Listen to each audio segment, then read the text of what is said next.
Welcome to the Forward Podcast. I've met many people over the years who have failed and given up. The point of this podcast is to get people to understand that failure is part of the process.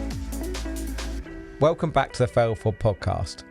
Time is one of the things that we don't have an infinite amount of in life, and that's why we need to respect it and learn how to best play the game of time. Now, you've heard me talk about it in previous episodes about some of the tips that I give to be able to manage your time and to be able to get more back. And one of the things that will sure to be give you more time back is by employing people and being able to manage people and being able to grow your team to a bigger place. So you're not doing some of the smaller tasks, or what we call £10 tasks. Now, in business, there are lots and lots of things that you can keep yourself busy with. There are lots of important things that you can keep yourself busy with, but they might not be the things that are going to get you the most amount of growth or the most amount of traction in your business.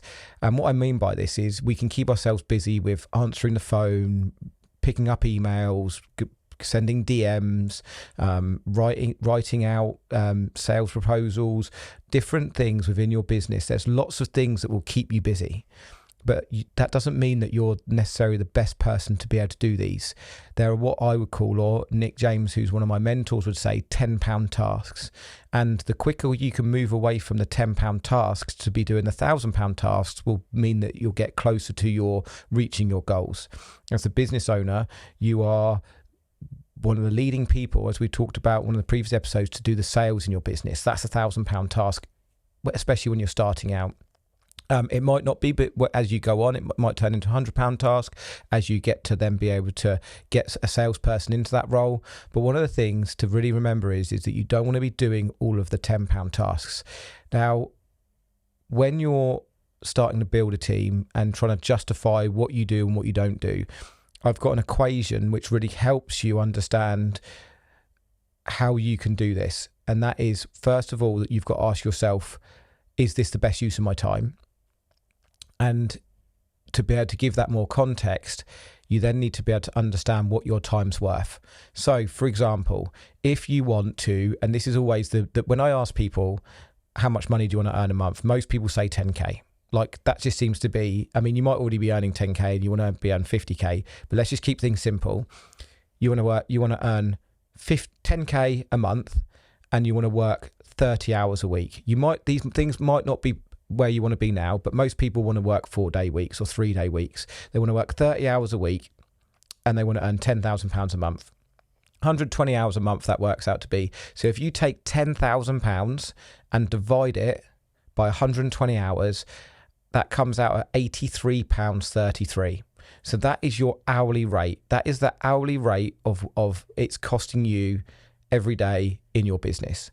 So when you're doing a £10 task, when you're sending an email, when you're sending some DMs, when you're doing some smaller tasks within your business, and I'm a tree surgeon by trade, so it might be sharpening a saw or going to the garden machinery shop or reversing a trailer into your yard, those kind of smaller tasks that you could easily get one of your team members to do, you've got to ask yourself, is this the best use of my time?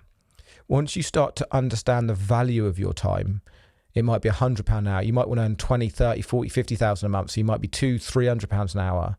It will help you get into the mindset of doing those smaller tasks, which are still highly important. You don't just stop doing them, but you start leveraging other people's time. And that's one of the biggest shifts that you're going to make. Me and Andy were just having this conversation a minute ago. Somebody in your team might not do it to the 100% standard of you, but they might do it 70 to 80%, but that's still good enough. And the quicker you can value your time, the quicker that you can spend less time doing the £10 tasks and more time doing the £100 and £1,000 tasks, the quicker you are going to be able to get success in your business. One of the biggest things that I come across when I'm mentoring people is they can't get out of their own head to be able to trust somebody to be able to do a job for them. And I always go with the trust and inspire management style. I always trust first. My analogy is I give people some rope when they come and work for me, and they can either use that rope to pull themselves up or they can use that rope to hang themselves. Not literally, but that's what happens. And sometimes it's not a perfect science and people will let you down. But the quicker you can trust them and they show their true colours, the quicker that you can move on. They say hire slow, fire fast. Sounds ruthless, but that's what it is in business sometimes. Just because you employ someone first time, they might not be the right person, but the quicker you can find out whether they're right or wrong, that's most important. It's a lot better than micromanaging somebody, because you might have someone amazing coming into your business that you micromanage out of the business by mistake. So go with the trust and inspire. Always trust first, and then make sure that because you're valuing your time, you are passing on all of the £10 tasks. Like one of the first hires I say to any small tree surgery business to do is get an administrator. Get an administrator in your business so they can do all of the £10 tasks, so you can concentrate on the higher income generating tasks, which are like sales. It's moving towards clients. It might be putting a sales and marketing strategy in place. It might be looking at financial management, goal and vision setting, spending time with in your mastermind or your mentor. They're all high level tasks because you're working on the business, not in the business. But it all starts from you sitting down today, right now, and writing down how much you want to earn in your bank every single month, the hours you want to work every week, and then working out what your hourly rate is. And once you work out your hourly rate, when you're doing those lower value tasks, you can be asking yourself, is this best use of my time?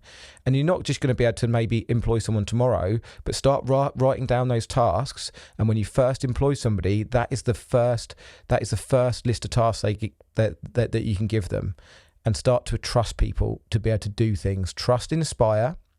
Let them have the rope. And if they want to pull themselves up or they want to fire themselves, then that's their choice. But you've got to start there. If you respect time and you want to get more time back, that is the way that I use to be able to manage people and understand what the best use of my time is and what not the best use of my time is, and respect your time, because you don't have an infinite amount of it. You want to spend more time with your loved ones, your families, doing your hobbies, having that downtime, being able to refocus and re-go again will help you in your business. So respect your time, value your own time, and you'll soon start earning 10, 20,000 or what it is a month, because you'll be concentrating on the high level tasks. Thanks all for listening. See you next time. Thank you for listening to Podcast Today. I'm on a mission to get people to understand that failure is part of the process. So please share this far and wide, like and subscribe.